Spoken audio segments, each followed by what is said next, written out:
تو ہماری باڈی میں جو سب سے ویک آرگن ہوتا ہے نا، وہاں کے جو بیڈ سیلز ہیں وہ ایکٹیویٹ ہو جاتے ہیں اور پھر وہ ہمیں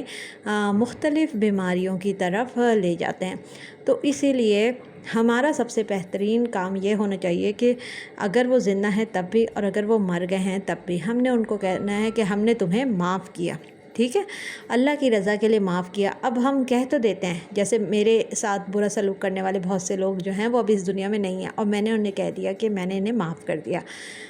لیکن پھر بھی اگر میں جلتی ہوں کڑتی ہوں ان کی باتیں یاد آنے پر، تو ظاہر ہے دل سے بری بات بھی نکل سکتی ہے ان کے بارے میں، ان کی باتوں کو ریوائز کر کے، یا میں کوئی بدعا بھی دے سکتی ہوں، لیکن میں ایسا نہیں کرتی، کیونکہ معاف کر دینے کا مطلب ہے کہ آپ انہیں دل سے معاف کر دیں اور ان کے حق میں دعائے خیر کریں۔ تو دعائے خیر آپ نے کیسے کرنی ہے کہ اللہ ان کی مغفرت فرما اور ہمیں ان جیسا نہ بنانا کہ جو لوگوں کو تکلیف دینے والے ہوں، یا ہم سے ایسا کوئی کام نہ کروانا جو تیری مخلوق کے لیے تکلیف اور دل آزاری کا سبب بنے، ٹھیک ہے۔ تو آپ نے یہ دعائیں ضرور مانگنی ہیں، دعائیں دیا کیجئے، دعائیں لیا کیجئے۔ زندگی مختصر سی ہے، یہی 50 60 70 سال کی زندگی ہے جس میں ہم آتے ہیں، اپنا کردار ادا کرتے ہیں اور اس دنیا سے چلے جاتے ہیں، لیکن ہمارے کیے ہوئے عمل آنے والی اگلی 2 3 نسلیں جو ہیں وہ بھگتتی ہیں۔ اگر ہم اچھا بیج بو کر جائیں گے تو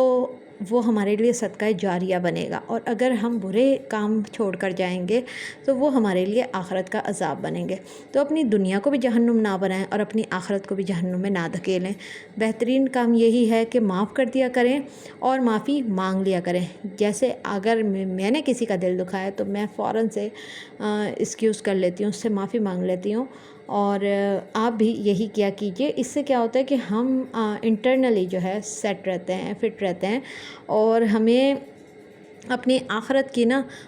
پریشانی نہیں ہوگی انشاءاللہ تعالی۔ اللہ سے پوری اچھی امید ہے۔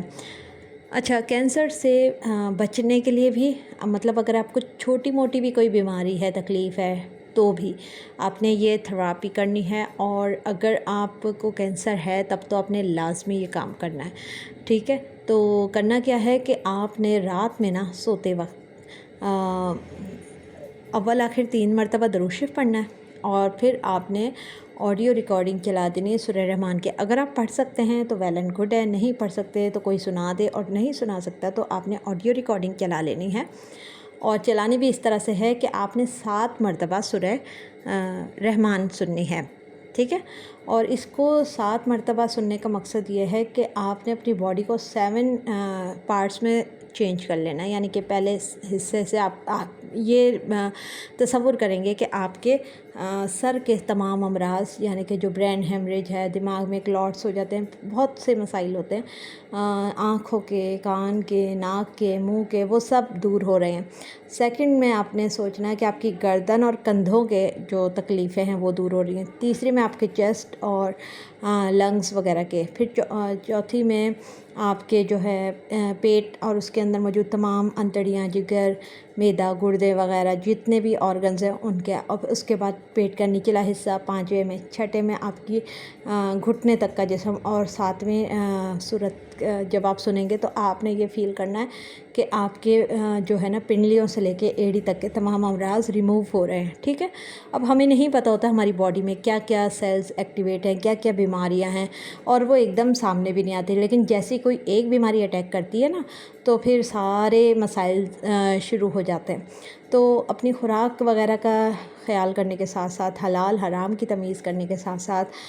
لوگوں کی دل آزاری سے بچنے کے ساتھ ساتھ آپ نے یہ تھراپی بھی کرنی ہے۔ اچھا، جن لوگوں کو کینسر نہیں ہے لیکن بخار ہے، شوگر ہے، سر کا درد ہے، دل کا مرض ہے، معدے یا آنتوں کا مسئلہ ہے، سینسٹیوٹی ہے، کسی بھی طرح کی اسکن کے پرابلم ہے، تو وہ 3 دفعہ بھی سن سکتے ہیں، لیکن کینسر پیشنٹ اسپیشلی 7 ٹائمز سورہ رحمان کو ڈیلی رات میں سونے سے پہلے سن لیا کریں، اور چھوٹی ریکارڈنگ بھی سن سکتے ہیں۔ آپ کو کوئی ایسا ایشو نہیں ہے کہ آپ اردو ترجمے کے ساتھ سنیں، آپ نے صرف سورت سننی ہے اور پھر درود شریف پڑھنا ہے اور سو جانا ہے، اس کے بعد بات کریں ہی نہ، تو اس کا اثر آپ کی باڈی پہ آپ چند دنوں میں ہی محسوس کریں گے، کیونکہ اس ٹائم آپ کو کوئی ڈسٹرب نہیں کر رہا ہوتا۔ اس کے علاوہ ایک کام آپ نے اور کرنا ہے، اور وہ ہے سورہ فاتحہ اول آخر درود شریف کے ساتھ فجر کی نماز کے بعد 41 مرتبہ آپ نے نے سورہ فاتحہ پڑھنی ہے اسے پانی پہ دم کرنا ہے اور وہ روزانہ پی لینا ہے۔ اگر آپ نماز نہیں پڑھ پا رہے ہیں، آپ کے ساتھ کوئی بھی مسئلہ ایسا ہے کہ آپ کو پاکیزگی نہیں رہتی یا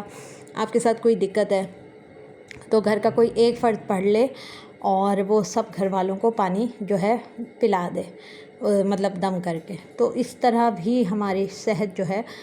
وہ انشاءاللہ بہتر ہوتی جائے گی، اور جتنے بھی روحانی اور جسمانی امراض ہیں، جلدی اور قلبی امراض ہیں، وہ سب اللہ تعالیٰ انشاءاللہ قرآن پاک کی برکت سے دور فرما دیں گے، کیونکہ